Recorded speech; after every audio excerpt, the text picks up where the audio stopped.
Central government all party meeting बुला रही है, उसमें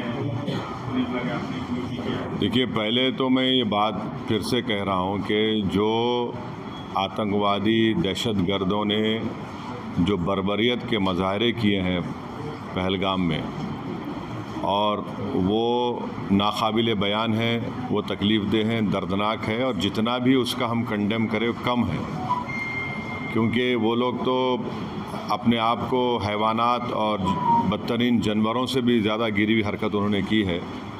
और किसी के मज़हब का नाम पूछकर ये बात उनकी जान लेना, ये सरासर गलत है, जुल्म है। और हम उम्मीद करते हैं कि इंशाअल्लाह ताला अल्लाह सुब्हाना व तआला उनको दुनिया में भी और आखिरत में भी उन दहशतगर्दों को सख्त अज़ाब से नवाजेगा, और उनके ऊपर जो लोग बैठे हुए हैं वो भी तबाह व बर्बाद होंगे। दूसरी बात ये है कि जो ऑल पार्टी मीटिंग का है, कल मैंने ख़ुद जनाब किरण रिजिजू साहब से बात की थी, तो उन्होंने कहा कि हम लोग सोच रहे हैं कि उन पार्टीज़ को बुलाया जाए जिनके 5 MPs हैं या 10 MP हैं, वरना मीटिंग लंबी हो जाती। तो बोला हम छोटे पार्टीज़ को बुला लीजिए, तो वो मजाक करे, अरे तुम्हारी आवाज़ तो बड़ी ऊंची है।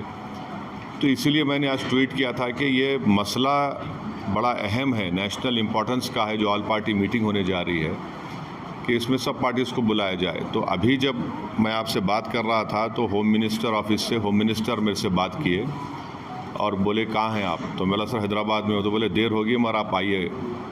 तो अभी अगर टिकट मिलेगा, इंशाल्लाह मैं बोला हूँ, जो भी टिकट मिलेगा पहुँचेंगे और उसमें शिरकत करेंगे और अपनी बात को रखेंगे। और जहाँ तक ये जो हमला हुआ है, मैं आप लोगों को याद दिलाना चाहूँगा, 2000 में अटल बिहारी वाजपेयी की सरकार थी, तो वहाँ पर एक यात्रियों को मारा गया था, नुलवाल कैंप बोलते थे, उसी के नीचे 30 लोग मारे गए, यात्री मारे थे जब वाजपेयी वज़ीर आज़म थे।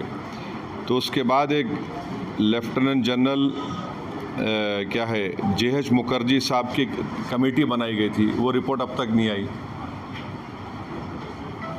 तो ये ऐसा नहीं है कि इन्होंने इस जगह का पहले इंतखाब किया। दूसरी बात यह कि जिस जगह पर इतने टूरिस्ट हैं वहाँ पर एक पुलिस वाला नहीं है, एक CRPF का कैंप नहीं है, कोई सिक्योरिटी के लोग नहीं। तीसरा ये है कि जो वहाँ पर जो क्विक रिएक्शन टीम थी, CRPF के 2 यूनिट है, जो उनको ऊपर जाने में 1.25 घंटा लगा, और इन कमीनों हरामजादों ने जो हरकत की, वहाँ पर नाम पूछकर गोली मारे, समुदाय पूछकर मारे।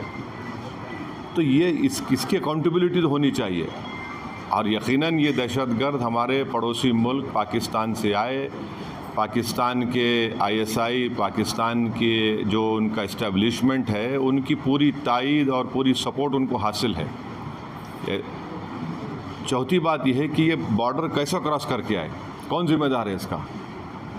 अगर वो पहलगाम तक आ गए तो श्रीनगर तक पहुंच सकते। कितनी दूर है श्रीनगर वहाँ पे लोगों के लिए? तो ये यकीनन अकाउंटेबिलिटी फिक्स होनी चाहिए, और इन जालिमों से, इन कमीनों से, जिन्होंने जिन 26 लोगों की जानें ली हैं, उनसे इंसाफ उसी वक्त होगा जब अकाउंटेबिलिटी भी फिक्स होगी और इन लोगों को कैफर किरदार तक पहुँचाएँगे, इन दहशतगर्दों को। और उम्मीद करते कि हमारी हुकूमत इन लोगों का ताक़ुब करेगी, इन लोगों को जो मरने वाले परिवारों हैं उनसे इंसाफ उसी वक्त होगा जब अकाउंटेबिलिटी फ़िक्स होगी। और ये दहशतगर्द जो ज़ालिमाना और बिल्कुल ही घटिया किस्म की, माने हैवानियत से बदतरीन हरकत उन्होंने की, इसका हम कंडेम करते हैं। तीसरी बात छठी बात ये है कि अंग्रेज़ी का एक बहुत बड़ा अखबार है टाइम्स ऑफ इंडिया, मैं समझ नहीं पा रहा हूँ कि उन्होंने इस तरह की हेडलाइन कैसे कैरी की कि द कलमा सेव देम। आप इस तरह की हेडलाइन कैसे लगाते बताइए? आप तो पूरे मुसलमानों को ही आप दोषी करार दे रहे हैं। भाई, वो आतंकवादियों का कोई मज़हब नहीं होता, वो दहशतगर्द हैं, वो तो ISI की ISIS की आइडियोलॉजी पे चलने वाले कुत्ते हैं ये लोग। इतना बड़ा अंग्रेज़ी अखबार, द कलमा save them, what is this? भाई इतने जो कश्मीर में जितने आतंकवादियों ने सबसे ज़्यादा मारा, वहाँ के कश्मीरी मुसलमानों को मारा, सबसे ज़्यादा मरने वाले वो हैं वहाँ पे, तो उसके बारे में क्या बोलेंगे आप? ये तो एक आइडियोलॉजी है ना, ये तो टेररिज्म की एक आइडियोलॉजी है। तो बड़ी अफसोस की बात है कि कितना बड़ा अंग्रेज़ी का अखबार होकर आप इस तरह की हेडलाइन कैरी करते थे, कलमा सेव देम और द कलमा was the difference. You cannot carry such headlines. You cannot you generalize the whole great religion of Islam.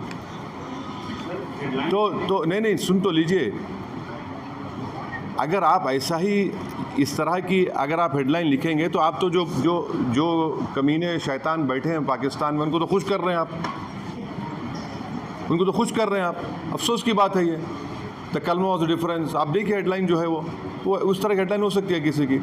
और आखिरी बात यह है कि कल शाम में 6:30 बजे तेलंगाना के चीफ मिनिस्टर एक all party candle light march necklace क्या है वो पीपल्स प्लाजा के पास करने वाले हैं। मैं हैदराबाद की आवाम से, तेलंगाना की आवाम से अपील कर रहा हूं कि आप हज़ारों की तादाद में उसमें कल शिरकत करिए। हमको एक होकर इस अपने मज़हब पे चलते हुए उसके बावजूद भी हम इस बात का ख्याल रखें कि ये हमारे देश का मसला है, मुल्क का, वतन अज़ीज़ का मसला है। हम तमाम को वहाँ पर जमा होना है। चीफ मिनिस्टर ख़ुद उसकी लीड करेंगे, हमारी पार्टी भी, हमारे पार्टी के MLAs भी, जितने हमारे मेंबर्स हैं, बल्कि जितने जो टेररिज्म के ख़िलाफ़ हैं और जो इस मुल्क से मोहब्बत करने वाले हैं, मैं उनसे उम्मीद करता हूँ कि वो हज़ारों नहीं लाखों की तादाद में वहाँ पर जमा हों। और हमारा वहाँ पर जमा होना ना सिर्फ हम खराज अक़ीदत पेश करेंगे उन मरने वाले ख़ानदानों को, बल्कि हम उन लोगों को भी